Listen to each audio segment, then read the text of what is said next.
Welcome in, everybody, to Fantasy Pros MLB. This is the Fantasy Baseball Podcast. It is me, Joe Pisapia, and with me today are Mike, Maher, Joe Orrico, and the Welsh, and 8 of our listeners straight from our Discord, fantasypros.com/chat. You want to hang out with the cool kids and do cool stuff like mock drafts with us on the podcast? Well, you got to go join our Discord, which is free to join, by the way, and it's spectacular. Great place to join leagues, great place to get advice and interact with us. Do cool stuff like this. And today we've got a 12-team Roto mock draft, 30-second clock. We've got the corner infielders, the middle infielders, 4 outfielders, 2 util, 9 open pitcher spots. We're not going to do bench today for time.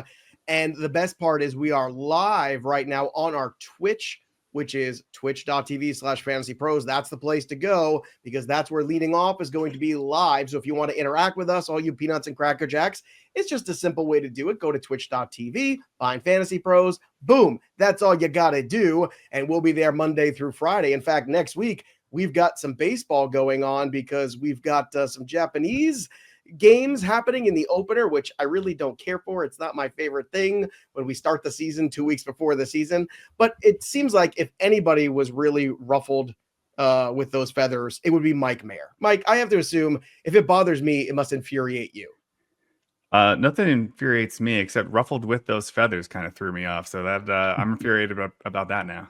Well, you should be because, if you don't get ruffled with your feathers, then how will you teach someone else to do it for you someday? Joe Orrico looking ready to go here in this spot. Joe Orrico, you could choose any draft slot today. What slot did you choose? I'm picking on the turn. I'm taking pick 12 in the first round. It's not a spot that I've drafted out of a lot this year, but I've talked about a lot on this channel how I really like the end. There's probably 16, 17 first-round worthy players, so hoping to snatch up a couple of them at the turn here. And how do you like your feathers ruffled, Joe? Gently, roughly, and above? Moderately. Welsh, I know how you like your feathers ruffled. You're picking at the 3 spot. I'm at the 5 spot. I'm trying to look. Mike Maher is at the 8 spot. So, Welsh, you took the 3 spot. That seems like, I don't know. Welsh is looking for an easy day at the office today. You think you're going to win this mock draft? And I can guarantee you I'm probably going to hate it. Just saying. Not easy day, just somewhere that I haven't really drafted. I've done so many mock drafts this season, kind of moving it around. And to your credit, I don't have much of a decision. Give me Bobby Witt or give me Aaron Judge, and then I get to just kind of readjust from there. But yeah, we'll see if it goes super easy. By the way, my feathers shaken, not stirred. There you go. Like a true gentleman. That's the Welsh. Okay, Black Raptors joining us. Trusted Venom. Market 8 dude. God, I love a good Lebowski reference. I'm gonna have a White Russian right after this draft, even though it's basically noon East Coast time. McTunda CTE squad, and then we've got Shomer. We've got Joey Navarro, friend of the show. Chewbacca is joining us, a celebrity fresh from the ranch. Those are all of our listeners joining us today here on the podcast. We're going to start this bad boy up because it is time to get our mock draft on. And remember, we're using the mock draft software available over on Draft Wizard. If you haven't already, make sure you download the Draft Wizard app. Make sure you go to fantasypros.com/MLB Draft Wizard so you can run all the mock drafts you need to get ready for your drafts. You want to dominate your drafts, this is the way to do it. Sync your leagues for free. And of course, you can also use the draft assistant in your draft. So it's going to sync directly to your live draft as well. Help you make recommendations for picks. You can set cheat sheets with different experts. All the bells and whistles. You can think of it as the true cheat code to making sure that you rock every single draft and rock them hard in the next couple weeks here. Let's start off here. No surprise at the top. Shohei Ohtani off at the 2 spot. After that, I assume we're going to get Bobby Witt, but we'll see what Venom does here. Then Bobby Witt goes number 2. Welsh, you are on the clock for 103. As fun as it would be to take Ellie, who I have battled between the 3 and 4 spot the whole season. Power is just at a premium. Power is the new stolen base. So how about them Aaron Judges? Aaron Judges is gone. Market 8 dude is on the clock at 104. I got to say, I thought Ellie was going to make it to me. Jose Ramirez does not. So it's to me, it's 5x5. Oh, I'm so tempted to take Juan Soto. Last time we did an OBP league. But if you want to see that, you can go back and watch that one. I'm going to take the Ellie de la Cruz and see how I do with the outfield because everyone can be complaining and bitching about outfield. I'm starting to find some gems in the outfield with some of the shows we've done. So I'm going to take Ellie de la Cruz. McTunda's up next. Coming in a couple picks here. Mike Maher at 108. Maher, I know we're live here, and some of the people in the draft are also here hanging out with us. So I don't know if you want to give away the game or not, but what are you hoping to make this pick here? You are up on the clock here. So I intentionally picked this. Once you texted me last night and kind of begged me to join the draft so you could share it around because I was the last person to do so. I looked at where you guys were drafting, and this area is I haven't picked here yet, and there was a reason that I wanted to choose it, and I just picked Paul Skeens. That's kind of right around where I have him in my rankings. I'll see how it works out for me strategy wise, but I intentionally wanted to pick in this area to grab Paul Skeens and see what kind of team I could build going Skeens first. So going with the pitcher first here, the 5x5. Now, this is not a head-to-head, it's just a straight roto. Why Skeens in particular and not a guy like Skubal who, I'm just saying has already gone out there and thrown a full complement of innings? Just kind of curious. I know Skeens is the number one guy. I get it on most people's boards, but Skubal's the number one on mine. So why Skeens over Skubal for you? I mean, I just think Skeens is that next level of pitcher, and you're already seeing him like tinkering with he was already like phenomenal as a rookie, and now there's talking about him, working in two seamers and cutters, and potentially even taking another step. And so I think you're just going to get clear 101 production out of that pitcher, pitcher spot. Okay, next up here on the draft board, we have in between. So I took Ellie De La Cruz, Mookie Betts, Juan Soto, Paul Skeens to Mike Maher. And then Vladimir Guerrero Jr. goes. Then we have Joey Navarro go. Kyle Tucker at 110. 111, Gunnar Henderson. Joe Orrico on the clock here for 2 picks. Corbin Carroll, the first one. Francisco Lindor for the second one. Let's talk about those, Joe. Yeah, it's not something I've done this year, but like I said, I haven't been out of the turn a lot, but I really like the pairing. Lindor, Joe, I don't need to sell you on Lindor. He's a 30-30 guy. That lineup is fantastic. Adding Soto to an already really great top of the order should only do wonders for him. When you're talking about Corbin Carroll, he's another guy that I've been really interested in. The back stuff in spring training, I think he's been dealing with a bit of a back problem, but it's not a huge concern as of right now. His second half was just so great last year. He still had 121 runs, a great power speed base. The thing that I've left on the table here a little bit is batting average. I'm going to need to make up for that in the next couple rounds. Yes, you and me both. Alvarez goes at 202, then Fernando Tatis Jr. at 203, Skubal at 204. Mike Maher, you selected Julio Rodriguez, so that is your linchpin bat. Was that a tough decision, Julio, considering his inconsistencies and slow starts? And do you think he can put together a full 6 months of great Julio? I do. It was a difficult decision. I did really think about taking Jackson Chourio, but I have separate concerns. If you listen to me talk separately or recently, I try my best not to. Jackson Chourio. Yeah. But what happened is right before that is what I really wanted to do. You asked me about taking Skubal. My hope was to maybe see if I can get both and take Skeens and Skubal. I was curious if you wanted to do pocket aces, if you would even play around with that. That's interesting that you would have done. That's what I was thinking about trying. Yeah. Yeah. Well, it didn't happen. Oh, well. Life goes on. I'm going to continue to pound into the middle infield here with my next pick. So after you took Julio Rodriguez, Bryce Harper goes at 206, Jackson Chourio at 207. I took Ketel Marte. So I got power, I've got speed, I've got it all. Jarren Duran goes next at 209. I did think there for a moment or two about taking Wheeler. We'll see what happens. I tend to wait on pitching, and I tend to like my rosters a lot more, so I'm going to probably continue with that strategy. Jarren Duran off the board at 209, which leaves the Welsh at 210. I am going to, I feel like Zach Wheeler would be somebody that I would try to pull the trigger on, but I haven't taken a lot of Freddie Freeman. The power's not quite there, a little bit of stolen bases, but tons of run and RBI and really good batting average. Another thing that later in drafts sometimes can get away from me a tiny bit. So Freddie Freeman, Aaron Judge, pretty good start. I definitely wanted Chourio or Ketel Marte. So you guys, two of the three picks leading up to me, just whap that. So out. McTunda, an OG peanut and cracker jack, knows what they're doing there. I'm just curious, Mayor, what were the concerns you had about Chourio? Just the fact that it's still, only a 1 year sample size and really only 3 months of being a high level productivity. It's more just the price tag for the for the production. We're projecting a lot, kind of like projecting him to take that next step. He was really good. He got off to a little bit of a slow start, and then he closed strong. But I just think the price tag is getting really high for that production you're getting out of him.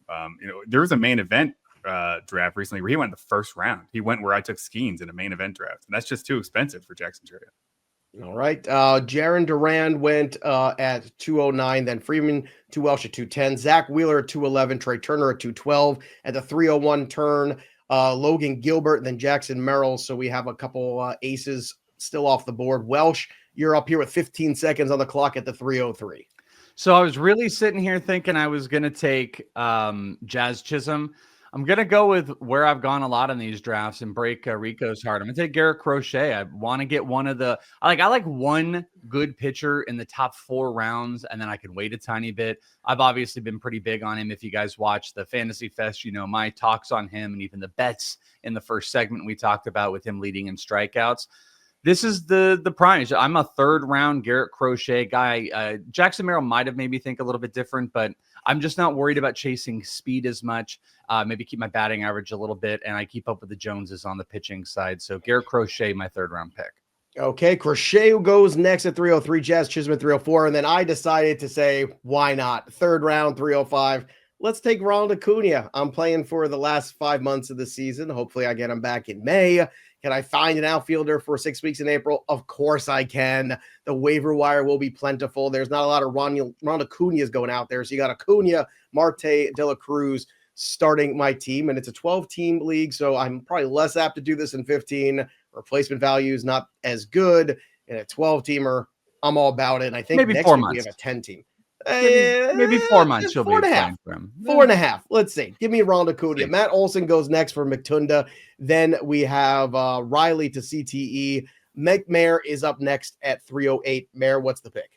Maher. Well, I got to tell you, I'm in shambles over here because my initial strategy was pocket aces and see if I can go Skeens, Scooble. The backup pocket aces strategy was to go Skeens, Hitter, and then see if I can get one of Wheeler, Logan Gilbert, or Crochet in the 3rd round. That also fell through. And then my break glass in case of emergency option was Austin Riley, who just went the pick before me. And so now my just desperation pick is Rafael Devers, and just hope that shoulder is okay like it was. Future DH, Rafael Devers, who just said, I believe yesterday, I'll play wherever the team wants me to. What a wonderful, beautiful moment there. It felt like I was pretty sure it was like a Bob Saget came into his room and sat down and they played that music and he was like, "Hey, Raph, how's it going, buddy? I know, you love third base, but you're not the only one in this family. There's a lot of people that depend on you and count on you. And if that sometimes shoulder's others just not have to feeling play okay, third base, bud. Yeah, you gotta let somebody else play third base once in a while, but it doesn't make you less a part of this family." Okay. And then they hugged. It was beautiful. Rafael Devers goes. Corbin Burns goes next to Chalmers. Then Navarro takes Machado, Ozzy Albies to Chewbacca at 311. Joe Rico on the clock for 2 picks. What'd you do? I locked down my ace in Cole Reagans, and then I took one of the people who the hype is getting completely out of control with in spring, and that's Wyatt Langford. But he's been going on the 2nd round in some rooms. Getting him on the turn here, should he be going quite this early? Probably not, but on the turn, this is the only chance I'm probably going to have for him. So I took my chance on one of my guys. And Reagans, the only thing that worries me about Reagans is the loss in fastball velocity down the stretch last year, but I'm not as concerned about that as some other people are.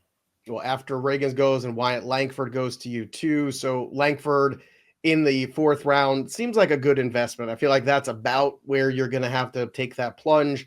Are you encouraged at all what you've seen so far in spring training from Langford?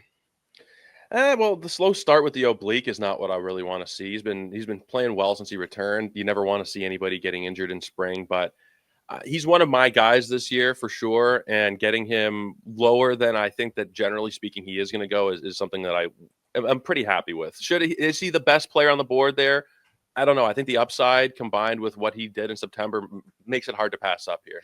I'll tell you, Joey, it is awesome. Our tools are amazing. I love going up against AI and the robots when we do these drafts. But man, it is a notch up when we're going up against our great listeners that we filled up. If you guys haven't checked out Discord, that's how you can get a part of these mock drafts. These guys are brutal. I'm like, oh, this might happen to me. This might fall for me. Nope, everyone is brutal in this, Joey. No, they are. So Dylan sees Chris Sale 2 aces right out of my queue and on to teams. Then Corey Seager 404 to Chalmers. Maher, I can guarantee you now I'm going to fail your draft because you took Michael Harris at 405.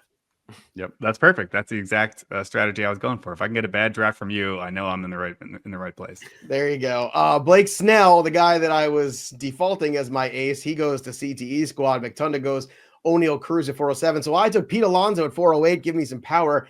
Steals I can find. Steals I have. Power, that's the trick. So Pete Alonso is going to give me that. Basically playing in another contract here potentially with that opt-out. Love that situation there. Jacob deGrom goes way too soon at 409. They already said he's going to be on the IL at some point this year. If that doesn't make you feel warm and fuzzy, I don't know what does, but I'm just not doing it. Like, there's just not enough discount for me when it comes to that guy. Welsh, you went closer here with Class A. So you are the first guy to take closer. You're leading the pack. How does it feel to be in front?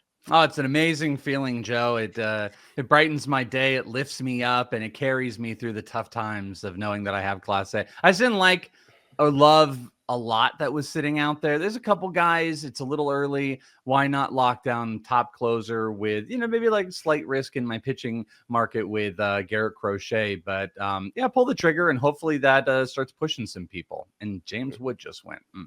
Okay, yep. James Wood did just go. Altuve went before him at 411. William Contreras at 412. James Wood at the 501 turn. Venom up next at 502. By the way, love everybody hanging out with us here. McTunda was looking at the pocket aces, and Dredis says, if I close my eyes, I see Bob Saget during that whole thing. So there you go. Bob Saget, by the way, absolutely hilarious. Just saying, go watch the Bob Saget stand-up. If you've never watched, if you just watched the syrupy sweet stuff on the thank goodness it's Friday old TGIF stuff. Very different guy. Very different guy. But hilarious. I think we could all agree. James Wood goes at 501, then 502 Pablo Lopez. The Welsh, you went power with Brent Rooker at 503.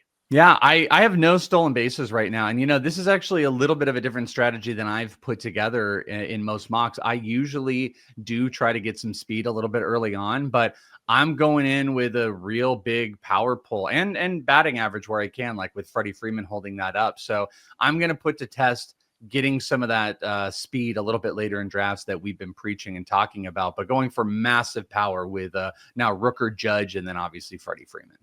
Okay, after Rooker, Schwarber goes, and I finally took a pitcher, 505 Michael King. That's my first one. I was very tempted to take another bat, but and I doubt that bat will make it back to me. We'll see. 506 McTunda's up next. Maher, you are 2 picks away. What's in the queue? What are you thinking about?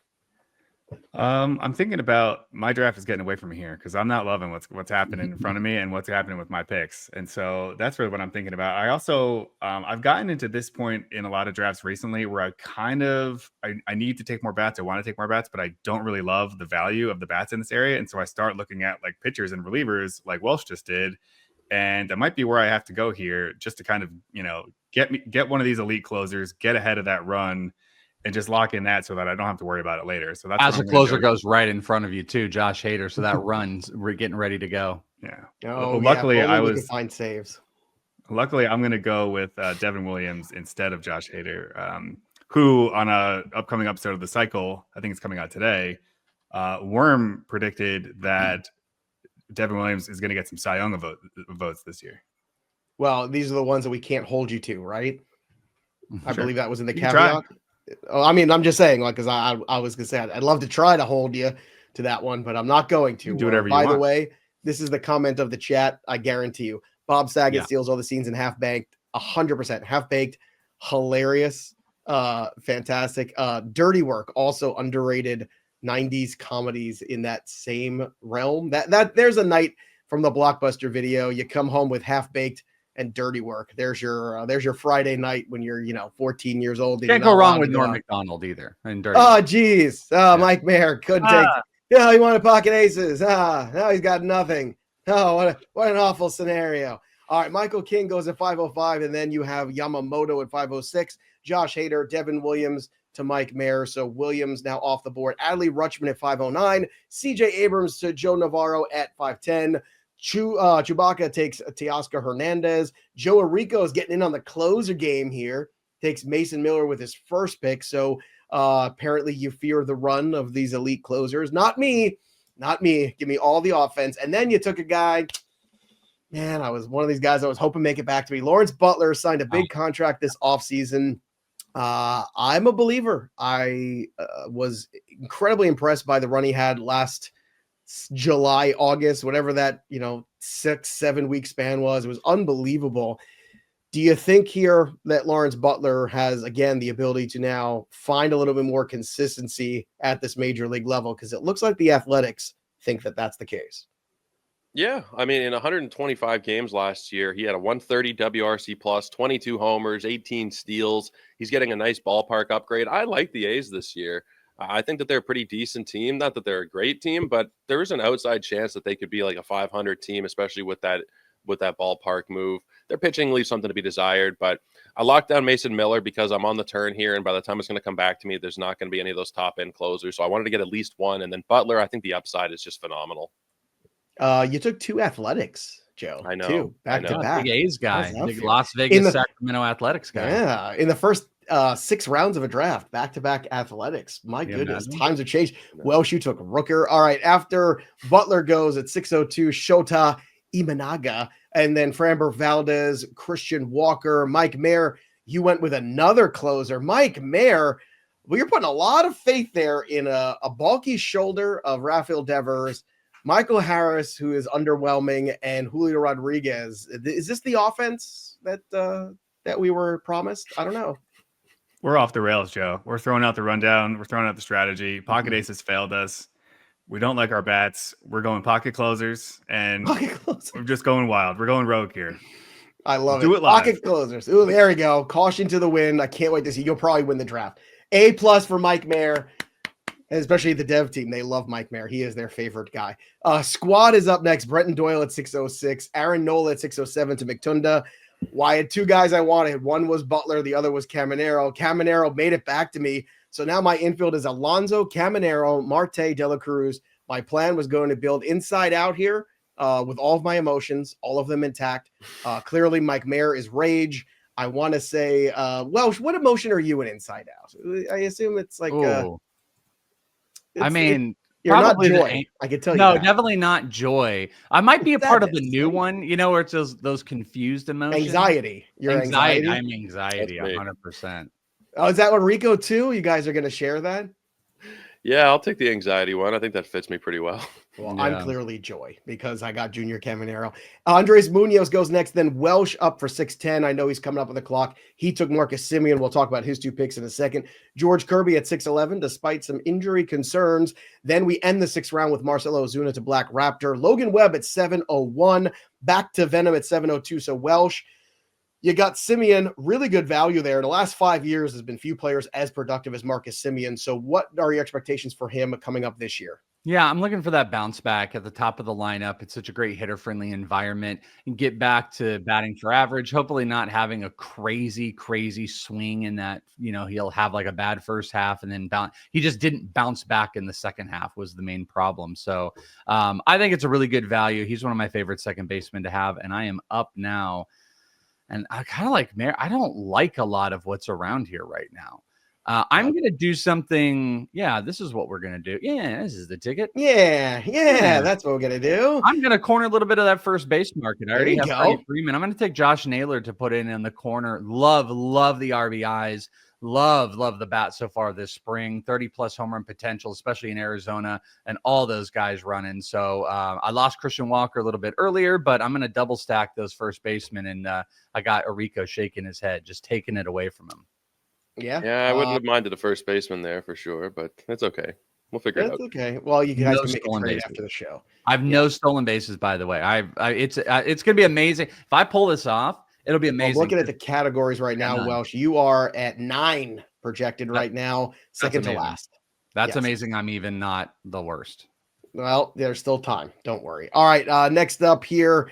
All right. Starting pitchers on the board again. I'm just kind of meh on these guys. You guys took all these closers, which means there's lots of bats here remaining for me. And I'm going to go ahead and take a bounce back bat in Luis Robert, who's got power, who's got speed, and hopefully has a ticket out of the White Sox clubhouse in the months ahead. So I'm loving this offense. I gotta get the pitching going soon. We'll see how that goes.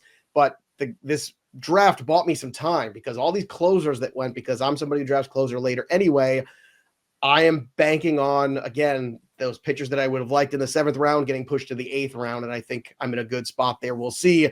Might have to double tap the arms when we come back. Raisel Iglesias, another closer. Boom. Good. All these closers go. I hope they start taking catchers next. Squad is up next at 707. Maher, can I interest you in another closer? Would you like to go for 3 aces here? Maybe a full house? I don't know. Probably not going to go closer. The top of my queue right now is Tyler Glasnow. I don't know if I can really go that risky with his injury risk and with what the Dodgers might do with their starting pitchers this year. So I'm probably not going to go Tyler Glasnow. I think instead what I'm going to do, and I don't really love what we just talked about earlier about Rafael Devers and that he's kind of accepting being a DH, because I really like Alex Bregman this year. And the biggest thing I like about Alex Bregman is that he is supposed to have second base eligibility. That's a but good pick. If Rafael Devers is just going to be the DH and we don't get that Alex Bregman second base eligibility, I like him a little bit less. So I'm hoping that we get some second base eligibility early in the season here. Well, you could hope away. Luis Castillo at 707, Bregman at 708 to Mike Maher. So already disappointed, and it hasn't even begun yet. Chalmers up next takes Max Fried at 709, Helsley at 710. Glasnow still floating around there. I was with you. I almost took Glasnow too, but it's so hard, man. A guy who just never throws 150 innings. It's so tempting. It's just every year he gets hurt. I thought last year was like, all right, you're on the Dodgers. Everything seemed healthy going in. And then again, just continues to end in misery every single year. Hopefully these picks won't end in misery for Joe Orrico at the turn. Helsley goes at 710, then Mark Vientos at 711. Joe Orrico goes home with Anthony Santander. Big power, good lineup. Like that pick a lot. It was between Robert and Santander for me, and then Spencer Schwellenbach just stabs Welsh right, not in the back, right in the front. Top of my Joe queue. Orrico. Top of my queue. Joe Orrico, Robert and Santander are going very close in ADP. Both had miserable batting averages last year. Obviously, a bad season for Robert, bad season for the White Sox. But 2 years ago, Robert hitting 30-plus home runs, stealing bases. He brings that element where Santander does not. Those two guys on the board, who do you prefer in 2025, Robert or Santander? I don't usually draft either, but I think I would go Santander a lot of the time. He feels a lot safer. Like the situation with the White Sox is just miserable. It's actually gotten worse. Somehow it has gotten worse from last year.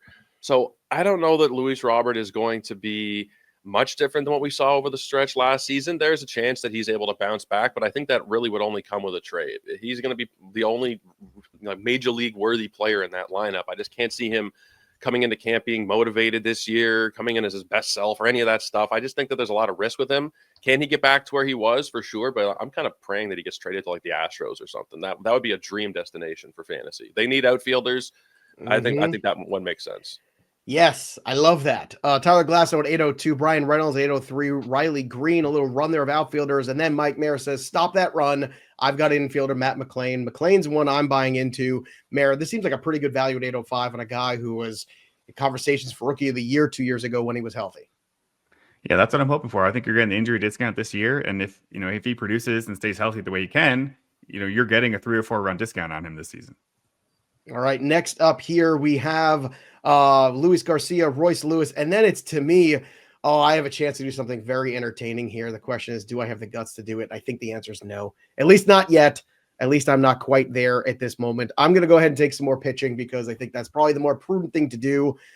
Draft Wizards tell me Bryce Miller. I like Bryce Miller, but I like Hunter Brown more. I'm sorry. I'm going Hunter Brown here, and I got to continue to pound the pitching pavement a little bit more, and that's not just good alliteration. That is a way of life.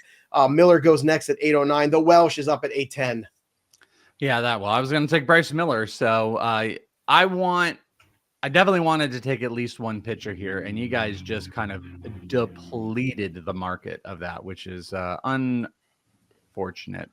Yeah. So we are going to push over, and I don't usually take him. I'm going to go with Freddie Peralta, get a few more strikeouts. Ooh, that's what I was going to do. Nice. Good job. I would have gone with, we could trade. Give me Bryce Miller. If you you didn't take Bryce Miller. I'll broker a 3-way deal. That's what we'll do. Okay. We'll figure it out. Yeah, I wanted just some consistent innings to push up. I mean, Peralta, great first half, kind of falls apart. I need him to stay healthy because I have just the tiny itsy bitsy little bit of injury risk going on or innings risk with Garrett Crochet that earlier, Logan Webb was the pitcher I wanted earlier in this and I didn't get him. So I need to keep stacking this up and still no speed.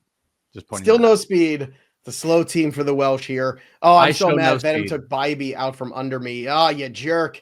Oh, terrible right there. So Bybee gone. I was hoping he would make it back to me. Love that Cleveland bullpen. Felix Bautista goes next at 901. Cody Bellinger, Venom up. Welsh, you are on deck here. So what are you looking at? We are Venom. I am looking to it's my Venom. I can't do a lot of impressions. I can do weird sounding Meatwad. You do strange impression, like ones that people wouldn't necessarily be. Meatwad from Aqua Teen Hunger Force and Venom is what I can do. So I'm very proud of myself. All right, I'm going. Yeah, that's how I got hired. They're like, "Oh, we don't have a Venom." All right, we're going to try to lower some of the ratio. We're gonna go with Joe Ryan. I'll just say it out loud. I was thinking about Hunter Green, but I don't need to chase the strikeouts. I'm trying to maybe lower some walks. A 9% walk guy I wanted to move around from a little bit. So Joe Ryan to double tap some SPs. Yeah, I am. Oh, man, this is really tough because I really like Green and I really like Gallen, and there's no way both of them make it back to me. I'm already pretty good over on the strikeout side, but I just feel like Zach Gallen just does not get enough credit. There was a year ago where we were drafting this guy as a number one, maybe 2 years ago. I mean, come on, man! Like this dude still has a lot of ability. Last year, very strong season. I know he only threw 148 innings, but still a 3.6 ERA, a 1.26 whip, had 156 strikeouts, 148 innings, well over a K per nine, and he has a great offense around him. So Hunter Green, very, very tempting there. But again, I'm just going to go with the guy that I think is just going to be a little bit more dependable year in, year out. Sonny Gray, also still available, was another guy that was right on that border of intriguing to me as well. So trying to get the pitching staff together here. After, to recap, Cody Bellinger at 901. We'll start over. Venom took Ober at 902. Joe Ryan at 903. Costas at 904. Then I took Zach Gallen. Seiya Suzuki to McTunda. Squad took Diaz, one catcher. Mike Maher at 908. What are you going to do? I'm going to do something bad here.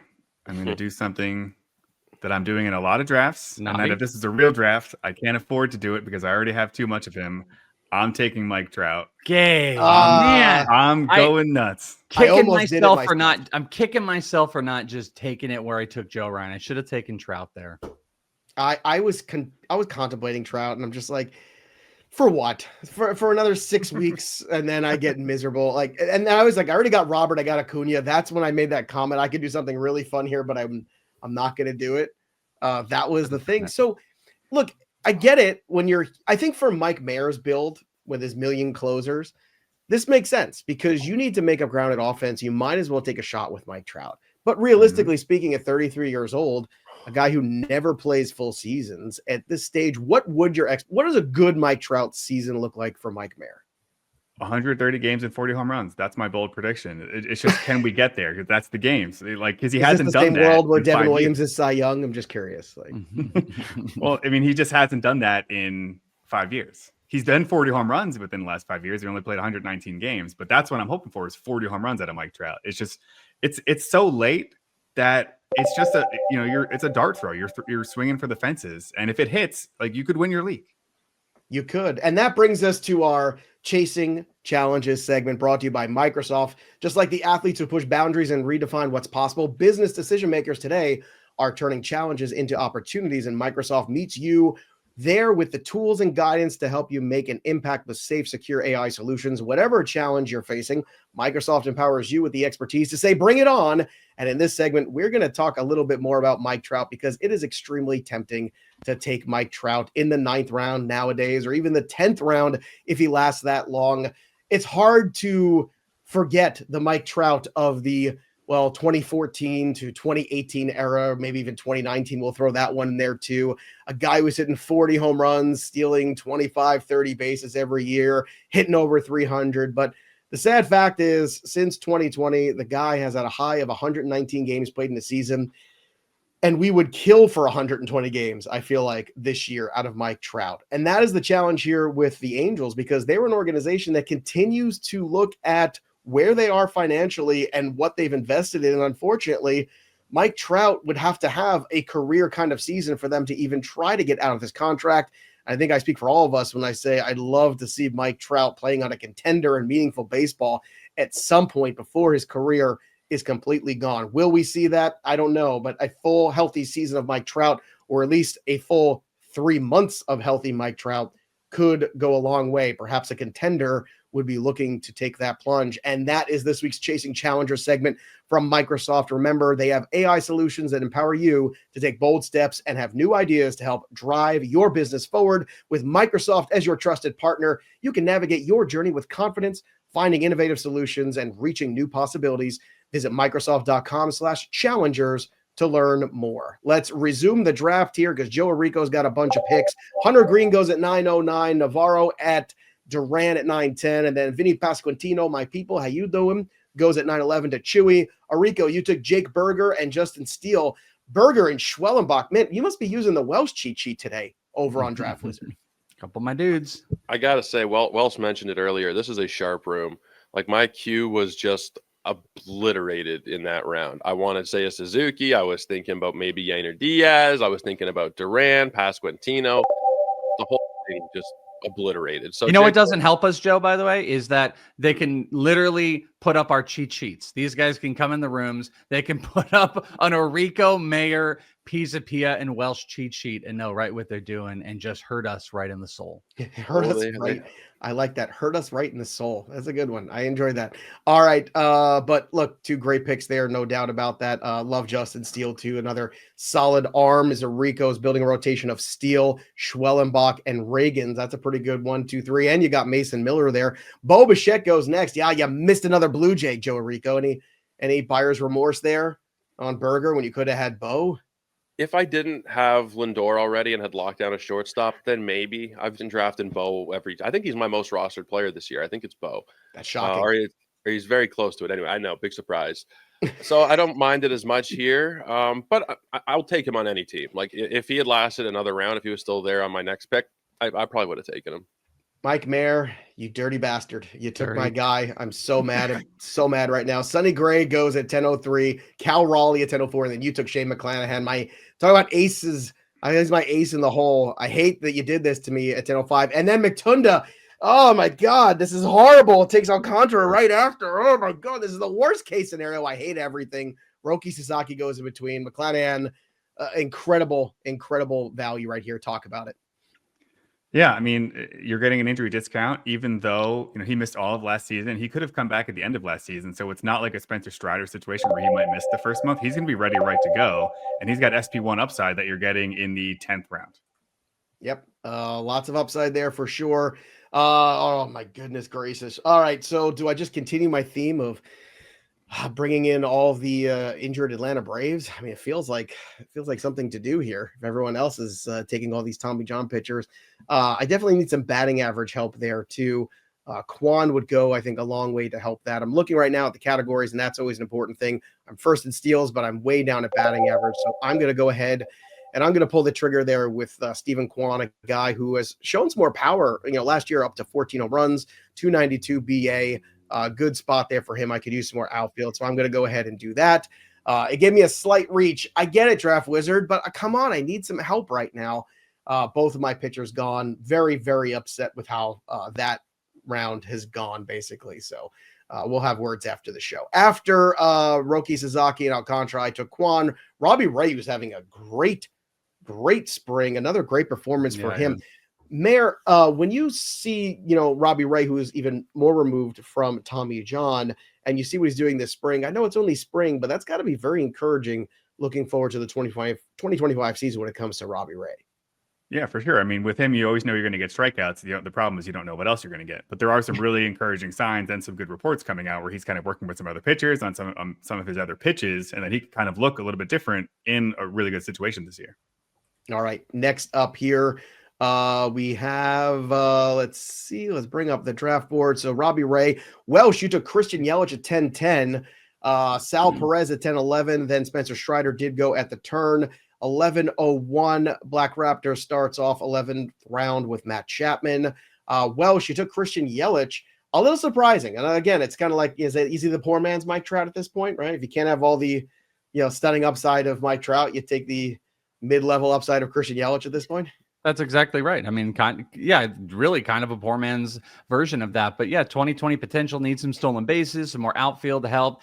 I think I've taken a lot of good core players and haven't taken on a ton of risk. So I'm pretty happy with that. But boy, the Qs are just getting demolished here. Yeah, it's a good room, that's for sure. I've got the pitcher that I still want. He was my fallback after Alcantara and McClanahan. I was hoping to get all of those guys. Dylan Cruz goes to the Welsh here. All right, prospect guru, let's talk about Dylan Cruz, your projections for him this season. Yeah, I mean, well, if you even outside of my projections, most projection systems, I believe ATC is the one that has him almost as a 15-30 guy this year. I think it's 18 homers, 30 stolen bases. He's going to be hitting near the top of the lineup. There's just big power across the fields. Yeah, we got to watch some strikeout issues, but I've got him inside the top 100. I think he's going to score a ton of runs being at the top there. So good overall complimentary. I went back-to-back outfielders. The system's probably not going to love it, but I also didn't really love a ton of the players that were sitting out there. And I think I screwed up doing the Peralta, Joe Ryan stuff. I feel like if I would have taken Trout instead of Ryan, I feel like there's a decent amount of the same type of pitcher sitting around. I feel like that would have been a much, like in the what if, we give at the end of the draft, we give the hey, what if you had done this and stuff like that. That's my what if right now. Okay, let's continue on here after Ezekiel Tovar goes. I took another pitcher, Brian Wu, having a really nice spring and certainly a favorable ballpark situation. Wu last year, to his credit, 22 games, 120 innings, at 101 strikeouts, a 2.89 ERA, a 0.90 whip. I had to lower the ERA and whip a little bit. I think Wu goes a long way in that, and hopefully he can give me a full 30 starts in 2025. Randy Rosarena goes next to Matunda. I think a really good value there for MC. Ian Happ to squad at 1107. And then Maher, you very savvy here move. You took Wilson Contreras at catcher, but he's going to be playing first base. So you're getting extra ABs. I see you, Mike Maher, you sneaky snake, you. That's exactly what we're going for. We're looking for catcher eligibility, but a lot more at bats. So I've been going back and forth. The one thing we can do that's great on Draft Wizard and the Draft Assistant here is that I can use my own cheat sheet, but then I'm going back and forth to looking at ECR to see what other people might be ranking, and it's seeing, am I going too early on one of these players? I did go a little bit early on Mike Trout because I wanted to get him. But Wilson Contreras, catcher's drying up a little bit, and I locked in a guy who's going to play first base and be in the lineup almost every day. There you have it. All right, let's move on here to the next selections after Contreras. Ryan Walker, another closer, goes to Shammer.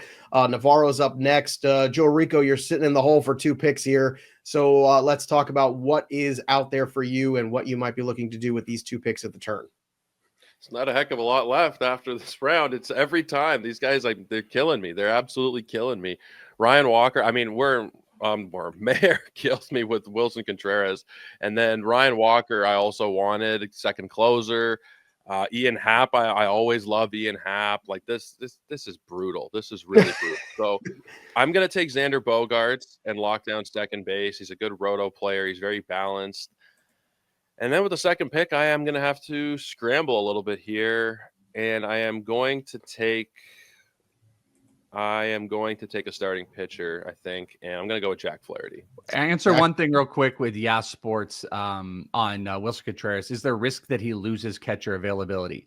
No, he can't lose it in season. It is if you don't use it, you lose it, but it is for the following season. So Wilson Contreras will lose it long term, but he's not going to lose his catcher eligibility this year. That's what's so nice about drafting him. Yeah, and then Mike asked too, when drafting, I'm using the opposite advice from Seinfeld. If every instinct you have is wrong, then the opposite would have to be right. That's right. George Costanza had a very brief window of success with that strategy. So it sounds like something that is that something you can turn Draft Wizard? Can you go full Costanza on one of the settings? I got to look.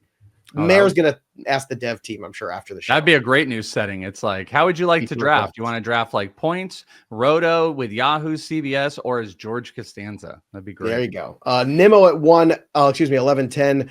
He's been back on the field after getting a knee gel injection. That sounds like a good time. Jared Jones at 11:11 to Chewy. Joe Orrico, Xander Bogaerts, and Jack Flaherty. Your thoughts on these 2 picks? So I like Bogaerts for the balance he provides in Roto. He's not as flashy for head-to-head players, but I'm going to probably get 17, 18 home runs, probably double-digit stolen bases, a decent batting average, good counting stats in that lineup. And then Jack Flaherty, I wonder what version of him exactly we are going to get this year because he wasn't quite as good once he went to the Dodgers, but he's going back to Detroit where he was absolutely brilliant, Cy Young worthy pitcher last season. So I'm kind of buying back into him being reunited with his pitching coach and hoping that he can repeat that magic we saw in the first half of 2024. Okay. Will Smith goes at 1202. Alec Boehm at 1203. Tarang at 1204. Jason Dominguez to Mike Mayer. Now, this is a guy who's actually having a pretty good spring here. Hopefully, it'll carry over. Jason Dominguez, maybe a guy we have a little prospect fatigue of, but he is certainly in a situation where he's an everyday player now, and it feels like, this is his moment to shine. Your thoughts on Dominguez and your expectations for him this season? Yeah, absolutely. I think you're right. I think there's some prospect fatigue. Go back and check out the Fantasy Fest, which we just did the other day. We had a segment with Eric Cross, who's, just like Welsh, really good with these prospects. And I talked about Jason Dominguez there and just saying, I think we're getting a really big discount on him based on, we're forgetting this guy is a top prospect in baseball. And I talked earlier about Jackson Chourio and how I like him, but I don't like the price tag. I think there's a world where you get Jackson Chourio production out of Jason Dominguez like 10, 11 rounds later. All right. After Jason Dominguez goes, you have Xavier Edwards, Anthony Volpe, a little prospecty run or young players run at least. I took Adolis Garcia at 1208. I need some more RBIs according to my categories and projections here, which is what I love. So you can see the pick predictor, you can see the categories, you can see the projections too. So in these 5x5 Roto leagues where you're trying to get those counting stats in alignment, it's a great tool to be able to see that. Gavin Williams goes next to Market 8 Dudes. Somebody's been watching the shows. Pete Crow Armstrong to the Welsh. Terrible start to the season. Nice flourish at the end. We'll see what Pete Crow Armstrong is. Spencer Steer goes at 12-11. 12-12, end of the 12th round. Black Raptor is up next. Welsh, let's talk about Pete Crow Armstrong while we wait for it to come back to you. I wanted Xavier Edwards more than you guys know. It was my whole plan, and he went, and it was just devastating because I went such heavy power early in the draft to get 40+ stolen bases with batting average and runs. That one really killed me. And that pick right there of Tanner Scott was the backup. I literally was like, I'm going to take Xavier Edwards and Tanner Scott. No one's going to be on it. So just brutal blows there. But Pete Crow's had a fantastic spring. Power's up. Stolen bases are there. He's hitting for average. It's a pretty good compliment. I just didn't. Outfield isn't like a huge need for me right now, Joey. Understandable. Okay, so I was looking at Scott too, I thought. But, the frustrating thing with Tanner Scott is, again, we're not guaranteed he saves all the games. And, I feel like Roberts is going to use him in spots where he just wants to get tough lefties out in the 8th inning, and that's going to irritate a lot of people. Grayson Rodriguez goes next. Welsh at 13:03. Got 5 seconds left on the clock. What's the selection here? USOB. You took my guy right out from under me. Carlos Rodon.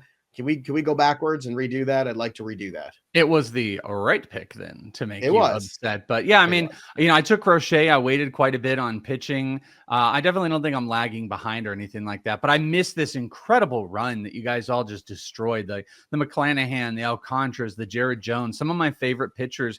And I really live in that. I guess you would call it like, what round are we in? 13. It'd be like that 10 to 12 or 9 to 12 range of pitchers. There's so many good ones, and I just kind of missed out on it. So I gotta play where there's some value and pick it back up. So Carlos Rodon was a pretty easy pick there. I had to pivot there to Senga as my other pitcher choice there. So I actually like this pitching staff: Michael King, Hunter Brown, Zach Gallen, Wu, Senga. It's kind of like the no ace staff. It's like the opposite of what Mike Mayer was trying to build.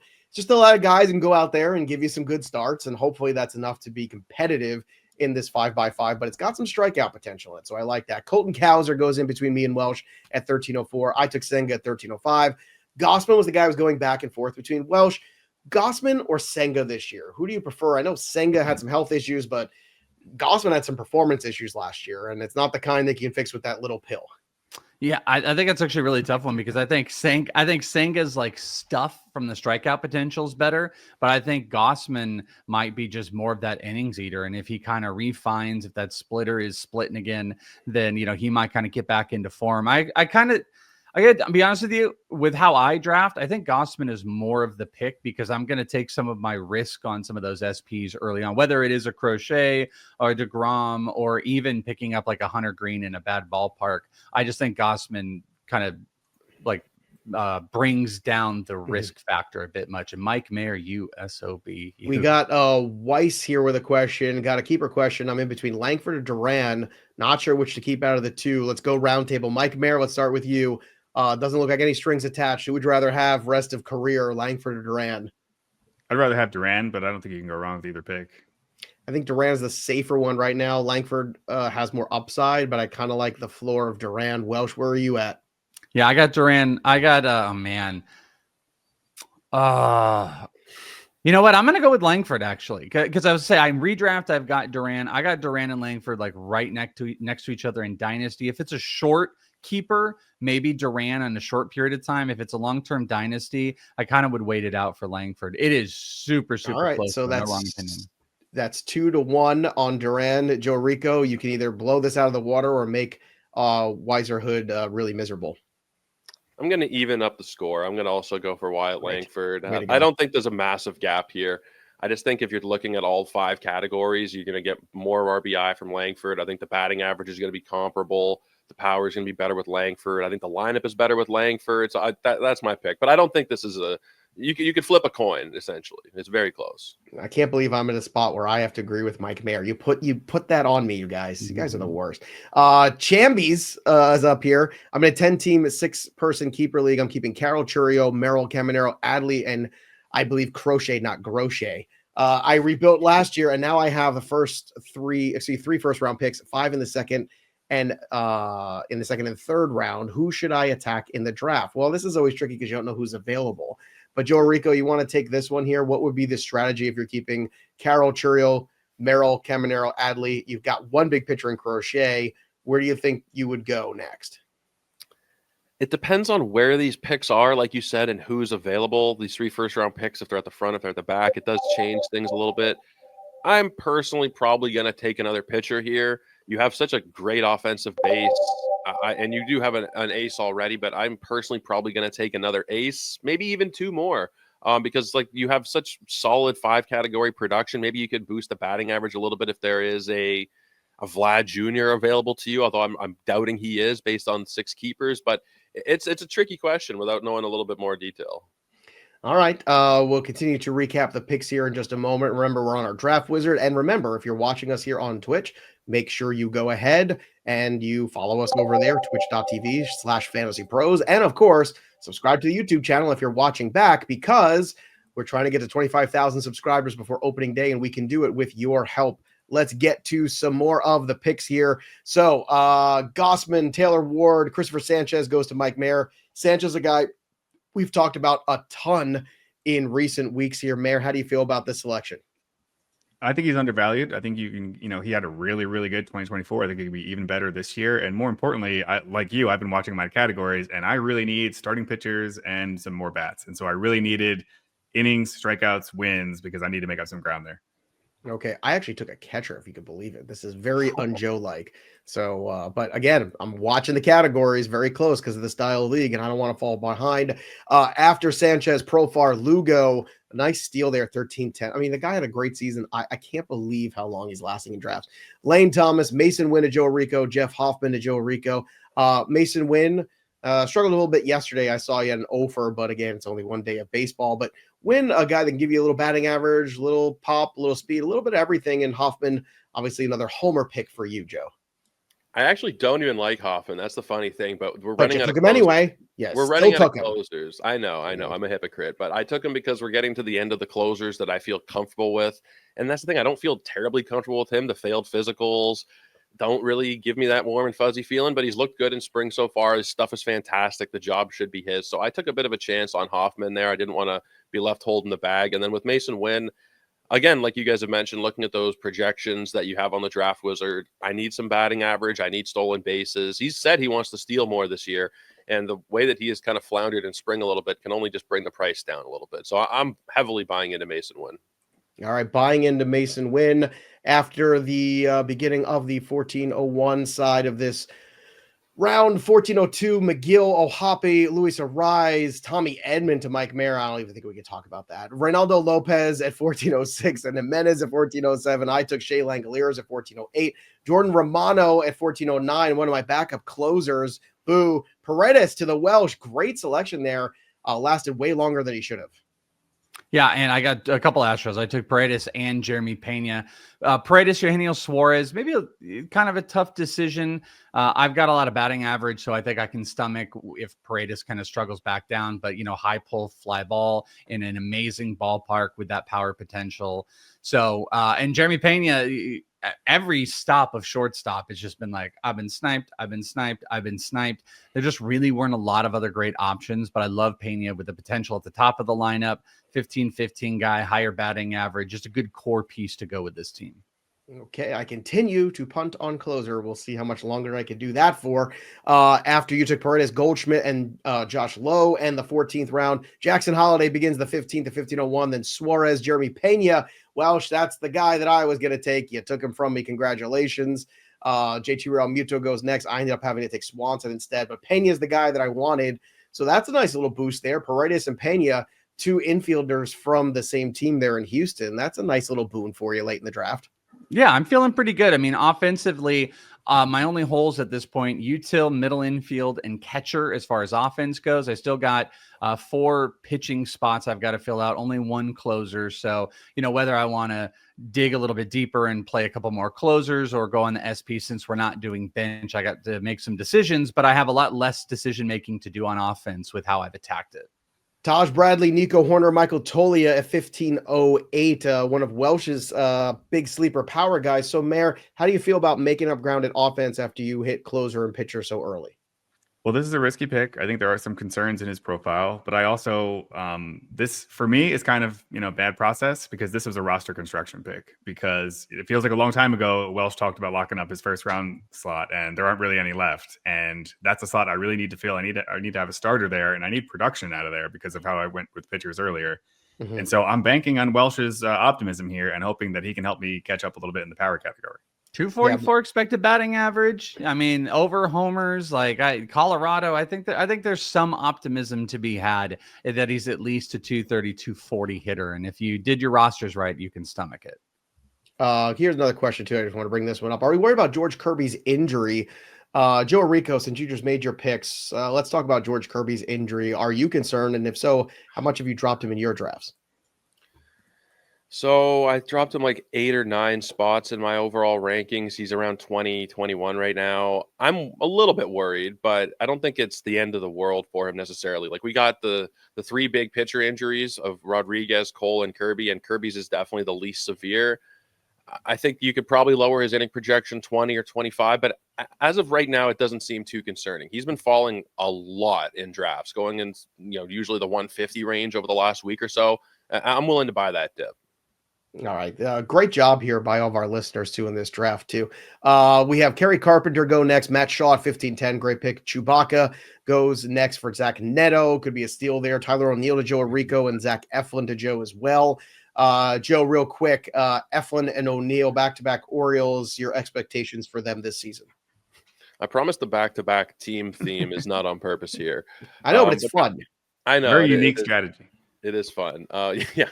Pairing up teammates. But Tyler O'Neill, I needed power. I needed RBI. Even if I only get 120 games out of him, which generally speaking seems to be the way it goes, I'm probably still getting 30 home runs, and I needed that based on the projections. And another thing I needed was whip. And Zach Eflin is one of the best pitchers in baseball in terms of lowering your whip. Under 120 in each of the last 3 seasons. He's not a big strikeout guy, but I kind of have strikeouts taken care of. So trying to help preserve some of the ratios with the 16th round Zach Eflin. Preserving ratios since 1996. Joe Orrico. All right, we've got Victor Robles going next and Yusei Kikuchi. Nolan Arenado to Chalmers at 1604. Then Bryson Stott to Maher at 1605. Cedric Mullins, Brandon Pfaadt, Ryan Pepio to me, Joey P. I've been listening to all of these shows here that we've been doing, even the ones that I'm not on, I'm listening to. And my goodness, the love for Ryan Pepio. And it was the biggest boost on Draft Wizard. It was telling me, so I'm listening to Draft Wizard. So don't steer me wrong, Draft Wizard. Nick Pivetta goes next, then David Bednar to the Welsh, one of my default closer options. Thanks, Welsh. Stevenson, Yandy Diaz, 1701. Josh Young. Venom's up next at 1702. Welsh, what are you going to do with your next pick here? I don't know, man. I was really hoping to get like a Nick Pivetta or Brandon Pfaadt and then take a closer. So to go starting pitcher and closer here. I'm actually tempted. I might I might take another closer. Yeah, Pete Fairbanks just went. I might take one more closer, get 3 closers in. Might hurt my win projections, but just really try to take a hold of saves as I'm trying to get some categories. And I am going to do that. I'm going to take Alexis Diaz, who I know had some injury stuff. I think the Reds are going to be way, way more competitive than being given credit for. Terry Francona is going to turn this team around, and Alexis Diaz is going to be the guy shutting it down, even in a little dicey of a ballpark. So heavy closers. But man, I will also tell you, Chewbacca's got to get out of here. They're like, you know how we all have somebody who's got like our number, like every pick. Victor Robles was just like Xavier Edwards, 1,000% going to be my pick going into this round. And I just keep getting smashed by Chewbacca. Yeah. Ryan Presley goes to me. So that's one closer off the board for me. Finally, I did break down round 17 and start. He's the closer for the team that's going to win the National League Central, the Chicago Cubs. Helio Ramos goes next. Then that's the McTunda squad takes Justin Martinez. Mike Mayer, you're on the clock. Yeah, and I'm getting a little bit worried about these categories projections because I'm in some trouble. I'm not doing great. I feel good about my draft overall, but looking at the projections, I have some ground to make up still, and I'm running out of roster spots to do it. So I'm going to go here. I'm going to get some innings. I'm going to go not my favorite pick, but I'm going to go Nathan Eovaldi and at least get some floor production here. All right, so the floor of Eovaldi. Next up, we have Chalmers and then Navarro, Chewbacca. We only have a couple rounds left here. We appreciate everybody hanging out with us over on the channel. Mayor is out here causing chaos, that's for sure. And you already did snipe somebody else. So Hand of Vengeance here obviously got sniped in this draft by Mike Mayer. So there you go. So everyone's trading barbs here, having a good time. And if you haven't already, just a quick reminder, you can run all the mock draft simulations you want right here, fantasypros.com/MLB Draft Wizard, or just download the app wherever you get your apps from. Again, you can run real simulations in real time. You can back out picks.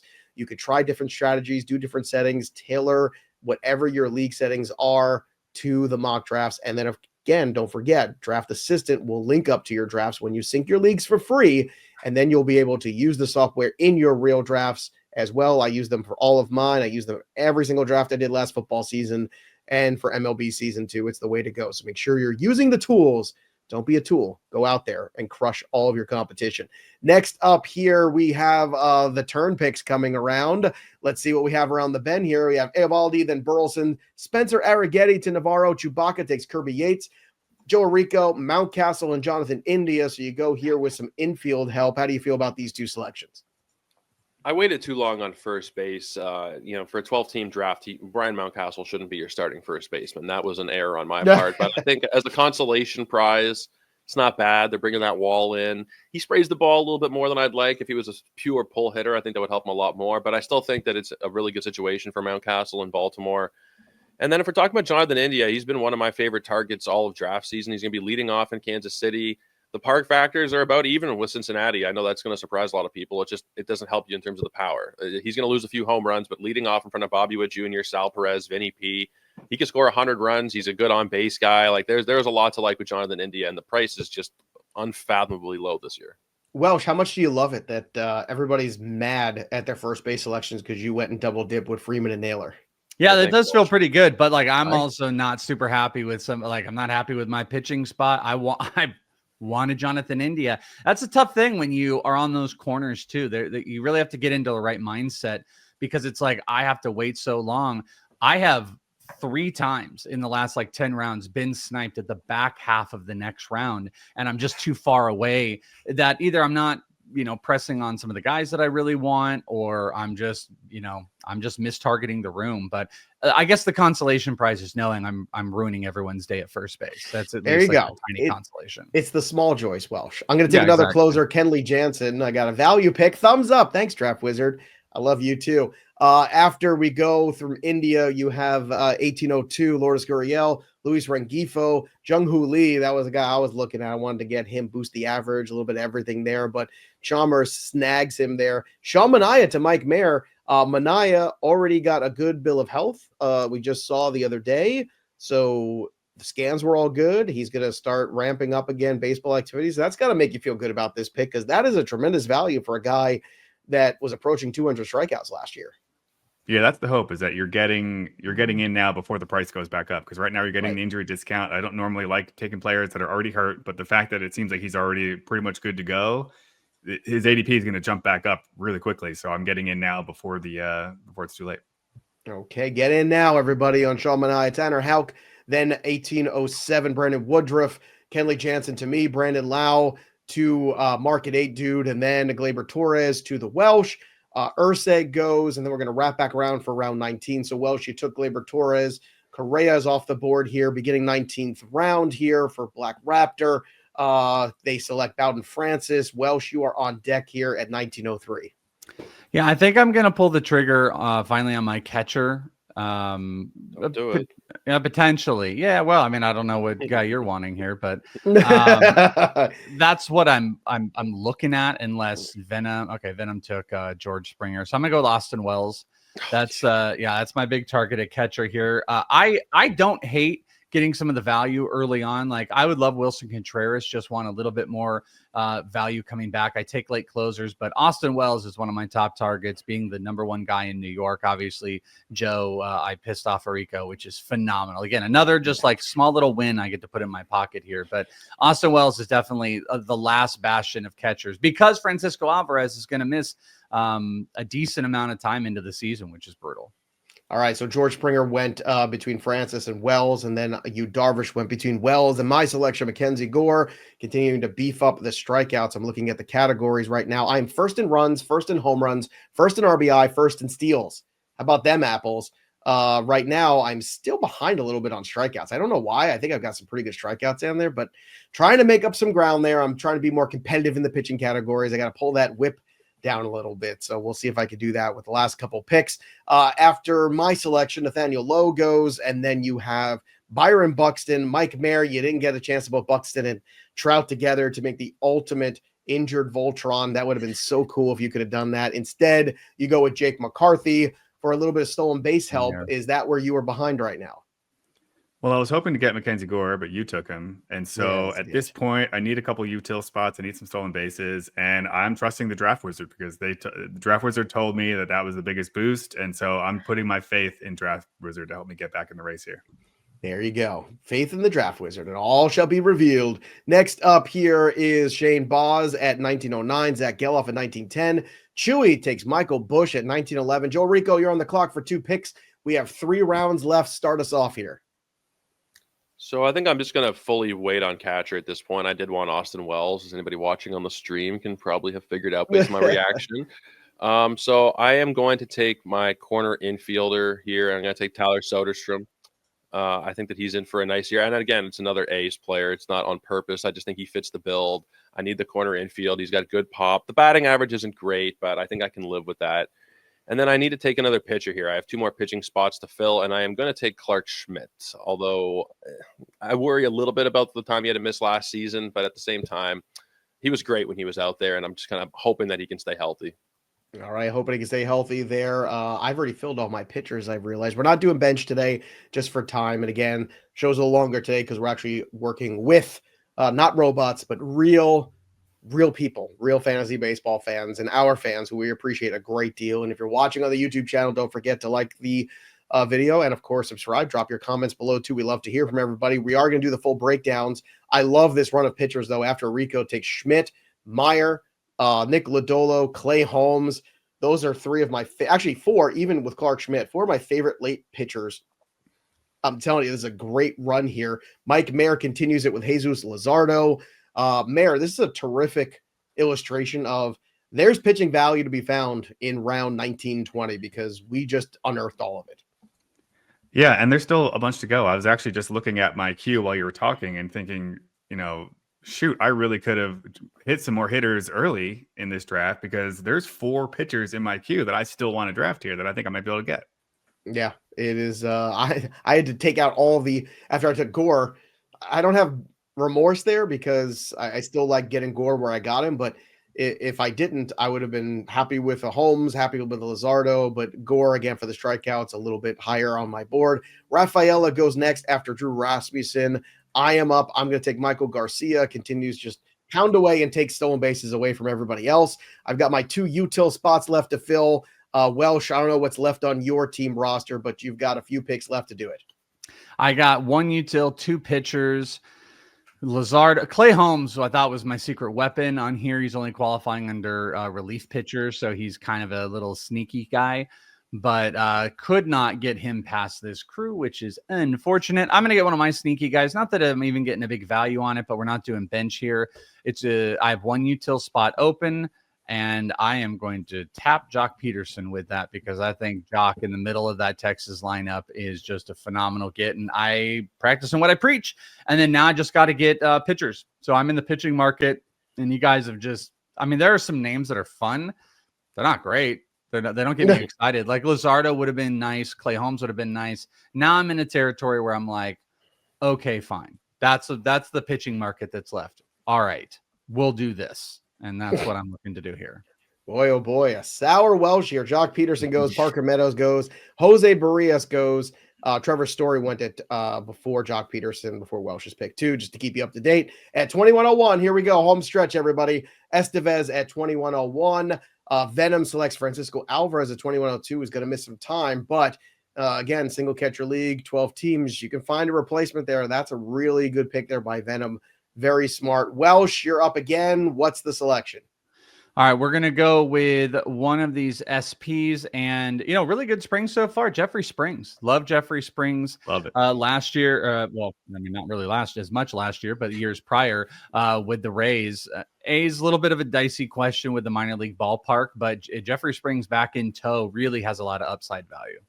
All right, I'm trying to go and decide here which way I want to go. It keeps telling me that it wants me to take Max Muncy, but Welsh knows how I feel about Max Muncy. So I'm going to go Colt Keith instead. Again, another guy gives me a little bit of everything, trying to raise that batting average because Max Muncy certainly is going to not help my batting average at all. So I did see a little boost there. Let's see how the rest of these last few picks fly out here. We have, after my selection of Keith, then we have, Springs, Weathers, Colt Keith, Gabriel Moreno at 2106, then Kyle Finnegan, Mike Maher, you're up on the clock. You took Rhys Hoskins. That was another one of the high selections there. Chalmers is up next. So Rhys Hoskins, another guy, gives you some power, but the batting average certainly has fallen off dramatically. Yeah, but I think you're getting a big injury discount here. And, he's only, a year or 2 years removed from 30 home runs and a 246 average. If I can get 30 home runs and like a 230 average from my last hitter, especially, in double util slots here, I'm chasing power. And if you can, you can't find 30 home runs this late in the draft. And so I'm rolling the dice. And if it doesn't work out, he's one of my last picks. I can't believe Walker Buehler's still floating around there. Rhys Hoskins, Jason Foley, Ryan McCann, Chewbacca's up next. Joe Orrico, you've got the last 2 picks for your rosters. What are you hoping to get? I need a pitcher. I shouldn't say who I want because it's Chewbacca, like Welsh said earlier. He's brutal. He's going to take him. Villain. Sure. So I want a pitcher, and then I'm going to take a catcher. And he didn't take him. Okay. As soon as you mentioned him, I thought maybe it's going to go Buehler. I wanted Buehler. Thanks, Joe. Thanks, Joe, for opening your fat mouth there for Chewbacca to ruin it again.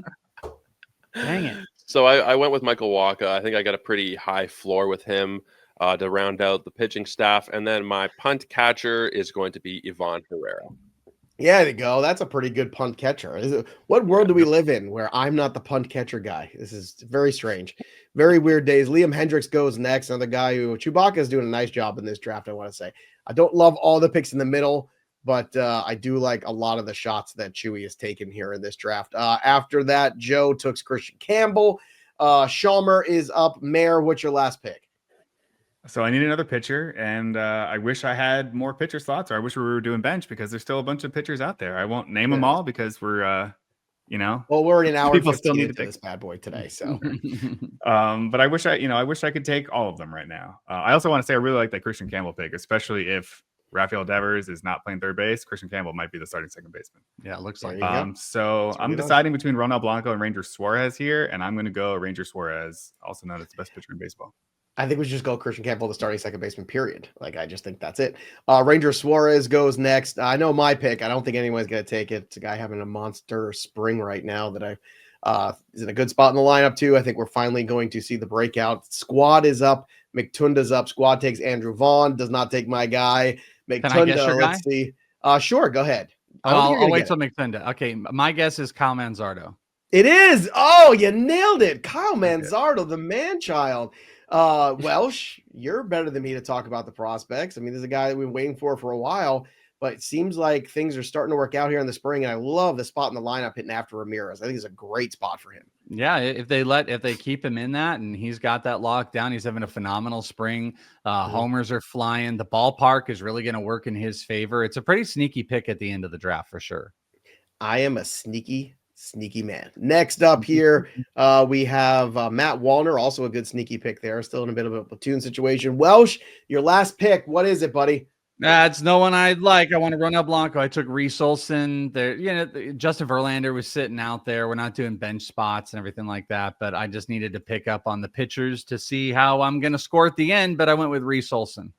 After all the Bob Saget talk, it seems appropriate that your last pick is an Olson. I just want to put that out there. There you go. So, there you go. All right, 2 more picks here, and then we're going to get the grades.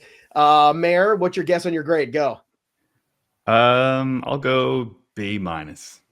I was like go like an 81. Yeah. So Joe Orrico, what do you think you got?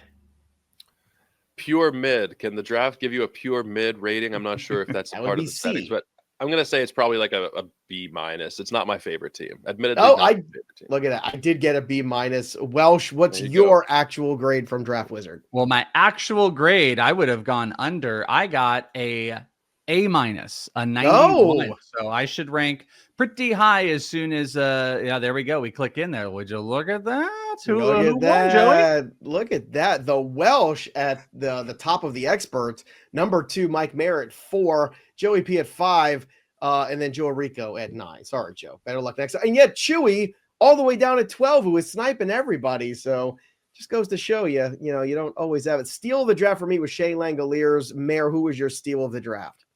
My steal of the draft. I don't think it gave me one. It gave me a reach.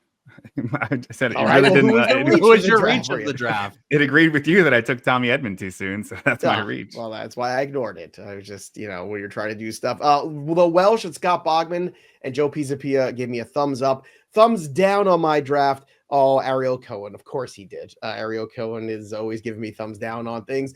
Welsh, who liked your draft? Who hated your draft? Well, the expert who loved my draft the most was this guy named Chris Welsh. He loved my draft, the number 1 expert. We also had some love from Chase Davis, Chris Towers, and CK, Corey Piper, who did not like my draft. Kelly Kirby, Joe Pisapia, and Mike Mayer. Brandon Myers hating it the most, unfortunately, but I love mine the most. I will say projected in the top 4 of runs, homer, RBI, whip, and was projected number 1 in saves. All right, so the final rosters are out. They are done. Joe Orrico, any expert insights you want to share with us before we get out of here? So the people who liked it, Fred Zinke from Yahoo, my fellow Canadian, Frank Emirante, another fellow Canadian, Scott White also liked the draft in terms of the thumbs down, to everybody's massive surprise. Joe Pisapia, Ariel Cohen, my buddy Kev, the Roto surgeon.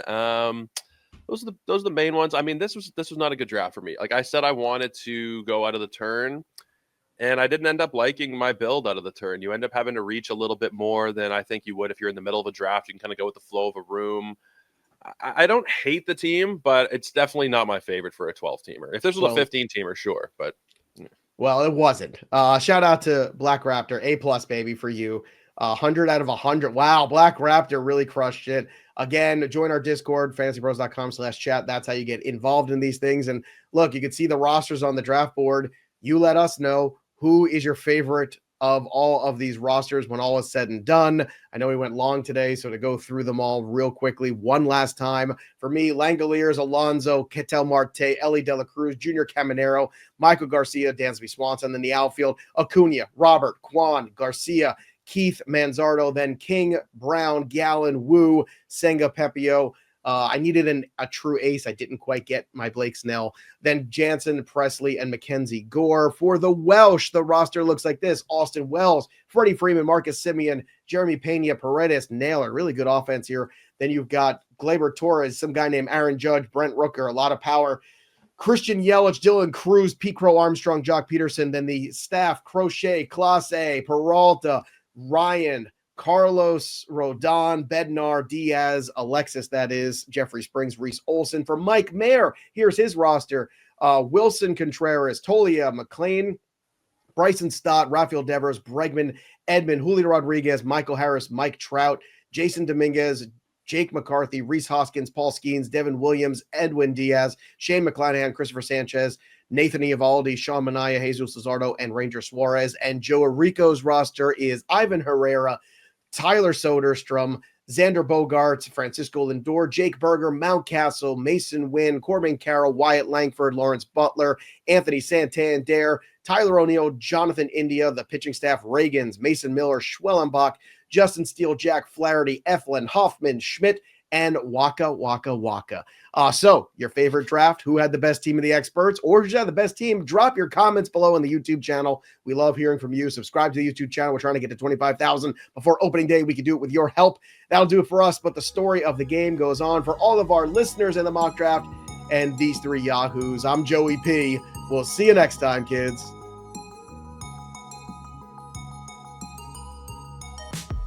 We are Venom. I was waiting for an impression. Yes.